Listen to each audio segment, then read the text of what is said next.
Bertemu lagi dengan saya Surya di channel PSK pada sebuah koma.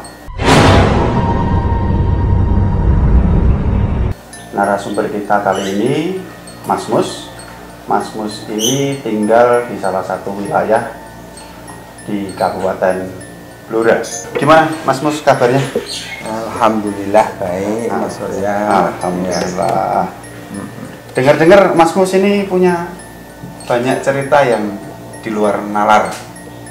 Oh itu waktu saya masih kuliah di Surabaya. Oh, di Surabaya. Ya itu mau konsultasi penyelesaian skripsi oleh dosen, diberi waktu malam hari untuk supaya ke rumah, diberi alamat di Rungkut Industri dan gitu alamat rumahnya. Nah, pada malam itu saya ya harus menemui dosen, sudah saya telusuri jalan-jalan di situ, sudah betul jalannya. Pada waktu itu pas sekitar pukul 19.30-an lah, setengah 8 malam. Setengah 8 malam ya, memang malam lah itu. Saya ya lewat biasa mau ke dosen, ya ketemu orang-orang kampung. Saya sempat tanya, oh masih sana Pak, masih sana Mas. Tuh, jadi saya telusuri jalan itu ya. Akhirnya wah, ketemu jalan juga ya, lorong yang bagus, ada gapura, saya masuk langsung. Itu jalannya ya jalan aspal biasa? Aspalan biasa. Masuk, wah udah masuk wilayah gangnya ini agak dalam Katen itu. Ya pada waktu itu ya nyicil ayam, nyicil ayam mau ketemu dosen untuk konsultasi tentang penyelesaian skripsi. Tahu-tahu tidak sengaja dan sebagainya, ya tidak tahu itu. Tahu-tahu motor saya kok nabrak batu. Nah, motor waktu itu masih pakai motor apa itu Jet Cooled itu RC, itu nabrak batu. Nah, akhirnya saya terpaksa berhenti. Nah, begitu berhenti sudah tak matikan, tak nyalakan lagi, dan tahu-tahu itu sudah di dalam kuburan.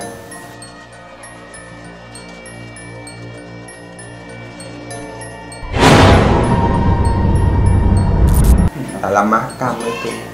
Nah, kemarin saya jemborok lagi. Nah, itu.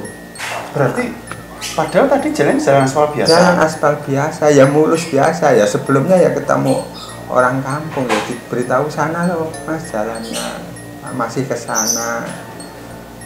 Tuh. Berarti motor sempat mati di dalam makam? Enggak, masih hidup. Masih hidup. Nah, mati itu kan nabrak batu. Nah, terus tak matikan, akhirnya tak hidupkan kembali, sudah di situ sudah berbentuk makam, ada nisannya, ada apa itu, patok itu. Akhirnya saya terpaksa menarik kendaraan untuk keluar gapura, sudah masuk ke dalam gapura makam. Padahal masih sore nih waktu itu. Masih sore ya, itu antara 7:30 itu. Nah, habis itu ya saya sudah nggak jadi nemu itu, saya sudah langsung pulang ya waktu itu. Sudah merasa takut. Tapi pas habis keluar dari makam, itu sempat ketemu orang enggak? Tidak, sama sekali tidak ada orang. Sudah lorong sepi, sudah tidak ada orang. Sampai ke jalan raya lagi. Sampai jalan raya. Nah, padahal mau masuk itu ada yang menunjukkan, sudah ada orang istilahnya apa, jagongan di depan rumah itu ya. Nah, seperti itu kan. Ya, jadi ya kalau ingat seperti ini lagi ya kayak takut lah, kayak merinding ya, lagi. Nah, itu jelas itu makam di makam. Berarti tidak ada lampunya. Makam itu tidak ada. Tidak ada. Kalau makam sekarang kebanyakan kan sudah dipasang listrik. Ada lagi Mas cerita yang agak mistis di luar nalar?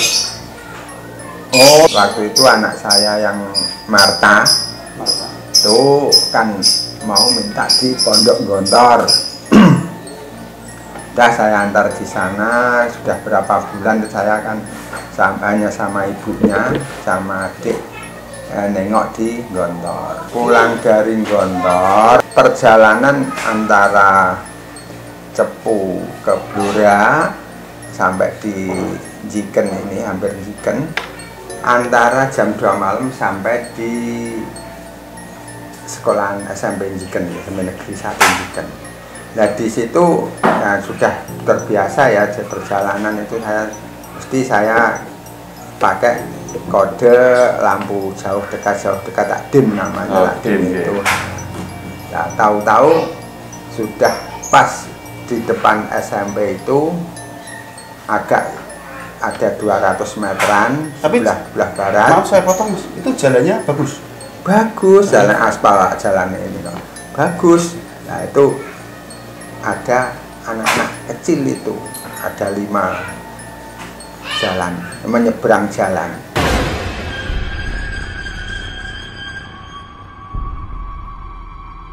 Arah pasar Jiken, namanya apa? Pasar apa itu? Pasar Jiken itu, Pak. Nah, itu nyebrang lah. Sempat saya agak berhenti pelan. Setelah itu lewat, saya baru melanjutkan jalan lagi. Nah, ibunya tak tanya, Bu, mau ngerti anak bocah cilik do bunyi-bunyi dolanan lewat anu nyebrang ratan. Dia ora ono lah, dia malah tidak tahu dia, mas saya yang tahu.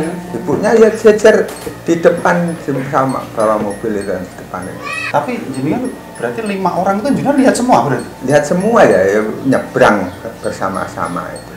Kira-kira anak umur berapa? Ada ya sekitar 3 tahunan itu ya, kecil-kecil itu anak-anak. Pakai baju?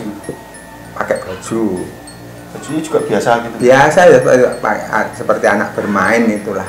Tapi tidak ada jenengan itu tidak ada? Tidak ada, dia nyebrang jalan. Nah setelah nyebrang saya sudah lewat, tak tengok, loh kok tidak ada apa-apa, saya kan gitu ya. Ya sudah, akhirnya terus saya menanyakan ibunya tadi, Bu, gak ngerti ada anak-anak lewat tadi? Nanti tidak ke ono kok. Oh ya wes nggak ngerti ya sudah kan gitu. Nggak menawa ngerti kan. Kalau dia tahu, kalau dia kan otomatis. Oh berarti ini manusia. Ya. Tapi karena yang tahu cuma jenengan. Tak tengok nggak ada ya sudah. Berarti itu mas, ya, posisi anak nyebrang itu jenengan juga nggak nabrak atau? Ya enggak, saya sempat pelan kok. Saya memang sengaja pelan, saya beri. Namanya ada orang nyebrang ya tetap saya kasih jalan gitu ya. Berarti jaraknya dari mobil juga paling ya sekitar 100 meteran lah, kan kelihatan tak dim lampunya itu. Ada lagi mas, mungkin yang lain, cerita yang lain? Ya itu untuk kalau wilayah dari antara Cepu Blora itu yang memang sering ada itu. Ada lagi saya waktu itu mendatangi hajatan adik saya yang ada di Cepu, pas pindahan rumah itu. Nah pada waktu itu saya pulang dari adik itu jam 11 malam, setengah 12 lah. Setengah 12 malam? Iya, pakai sepeda motor. Pas saya menghadiri hajatan di adik saya pindah rumah itu jam setengah 12 malam, 11.30 lah. Sama ibunya beda motor. Naik motor gitu? Masuk di sesudah desa Wonorejo, mau keluar dari Cepu, mau masuk ke Sambong. Di situ ya entah saya atau gimana kok mulut saya tahu-tahu loh, Bu, ibu ono sokon digawe kok padang banget. Nah, itu mas, itu bukan sepanjang itu hutan gitu? Kayak hutan. Nah itu kan, maka dari itu saya kan kok padang sendiri gawe sapa Bu? Bu tak tanya gitu. Jadi malah kayak ada orang punya kerja gitu. Iya ya memang ya kelihatan ramai padang itu. Nah, setelah saya lewat, ibunya ya enggak tahu, enggak ngerti loh Pak ibunya. Setelah saya lewat, tahu-tahu itu kuburan, enggak ada orang. Nah, ternyata yang ramai tadi itu makam berarti? Iya itu makam. Tapi kok padang seperti orang punya kerja itu loh. Nah, itu. Nah, setelah lewat itu baru berapa meter itu di depannya ini saya maaf dan borok masih nah, di depan di tangki maaf di tangki itu sudah ada kepala tapi kelihatan rambut aja gubet di perut saya ini. Nah, saking takutnya nanti ibunya takut, saya hanya nyetir tangan satu sama yang satu kiri ini megang kakinya ibu, tak pegangi. Nah, ya enggak ngomong sama saya enggak ngomong sama ibu. Terus pokoknya saya hanya ini apa menahan takut nanti ibunya takut terus apa mencolot kan enggak. Oh gini, nah, maaf non sapu itu posisi jenengan naik motor itu motor Mega Pro. Oh, Mega Pro. Jadi pakai Mega Pro itu berarti kepala itu di tangki. Di tangki.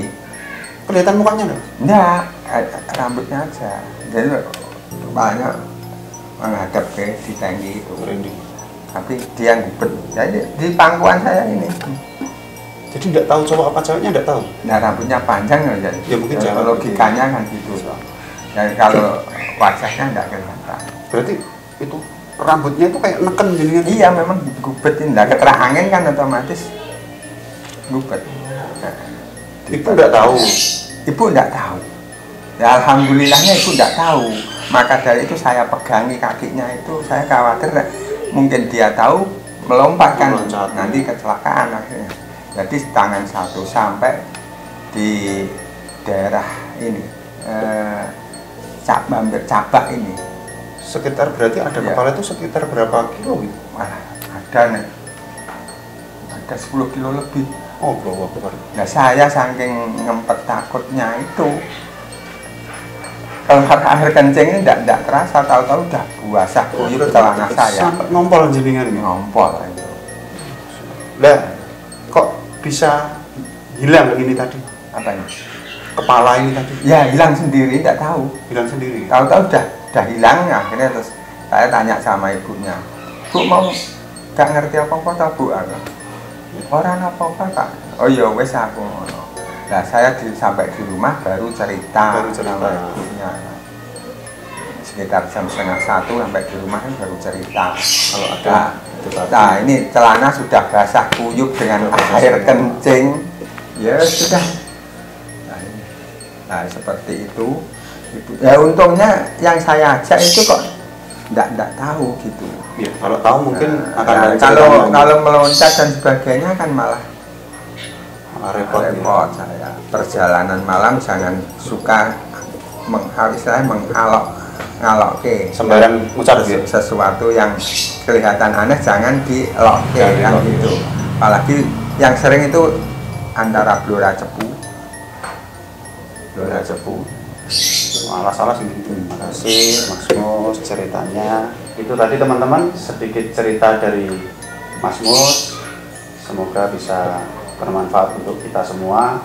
Jangan lupa berdoa dimanapun kita berada. Jangan ada ketakutan. Kuatkan iman. Tetap percaya pada Tuhan. Karena kita hidup berdampingan.